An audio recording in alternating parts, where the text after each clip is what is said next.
Vous allez maintenant apprendre ce qu'est une distribution invariante d'une chaîne de Markov et quelques propriétés de cette distribution invariante.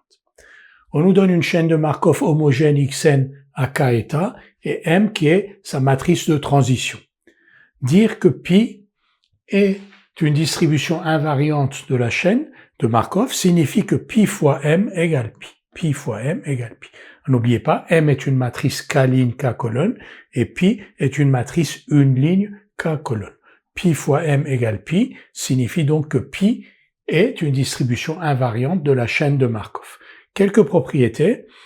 Si la matrice de transition M n'a aucun coefficient nul, sauf éventuellement sur sa diagonale principale, alors on a ce résultat qui est assez fort, c'est que la chaîne de Markov admet une unique distribution invariante. Donc non seulement elle admet une distribution invariante, mais en plus elle est unique, à condition que dans cette matrice de transition, tous les coefficients sont non nuls, sauf éventuellement ceux qui sont sur sa diagonale principale.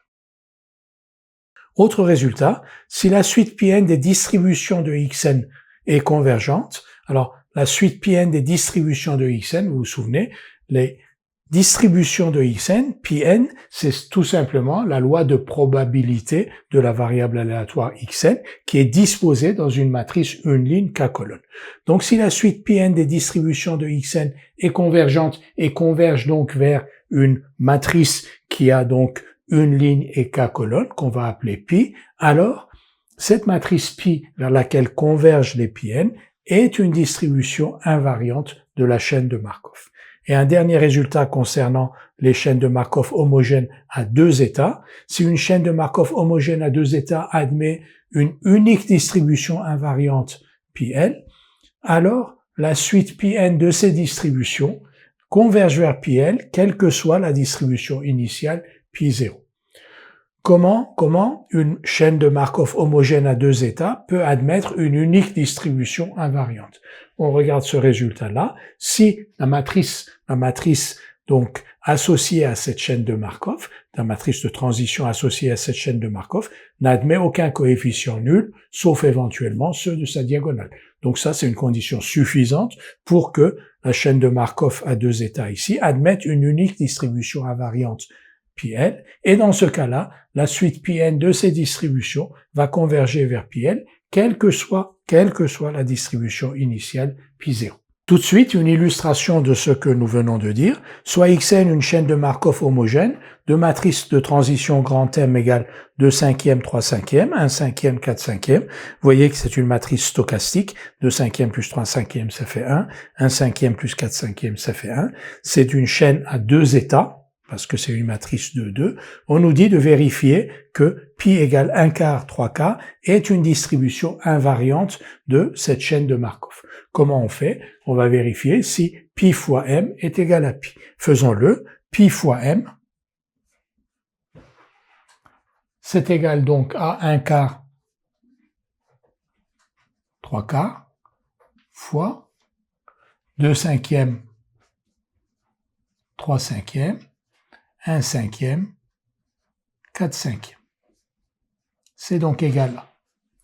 Ici, 1 quart, 3 quarts, fois 2 cinquièmes, 1 cinquième, règle de multiplication des matrices, ça va donner donc 2 vingtièmes, je ne vais pas simplifier, donc ici 2 vingtièmes plus 3 vingtièmes. Ça c'est l'élément de la première ligne, première colonne. Élément de la première ligne, deuxième colonne, 3 vingtièmes, plus 12 vingtièmes. Ce qui donne 2 vingtièmes plus 3 vingtièmes, 5 vingtièmes, c'est-à-dire 1 quart. Et ici, 3 vingtièmes plus 12 vingtièmes, 15 vingtièmes, c'est-à-dire 3 quarts. On a donc pi fois m égale pi. Pi est bien une distribution invariante. Qu'est-ce que l'on peut dire d'autre? Donc on a une distribution invariante. Cette matrice M, comme vous le voyez, tous ces éléments sont non nuls. Donc ces éléments étant tous non nuls, on peut appliquer ce résultat-là. Donc, cette chaîne de Markov a une unique distribution invariante. Donc, cette distribution invariante que l'on nous a proposé de tester, de vérifier, 1/4, 3/4, est l'unique distribution invariante de cette chaîne de Markov. Revenons maintenant à ce résultat-là.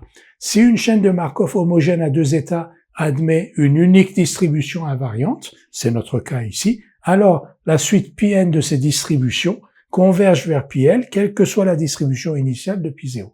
Donc on peut d'ores et déjà dire que pour cette chaîne de Markov-là, qui a deux états, la suite de Pn de ces distributions va converger vers 1/4, 3/4.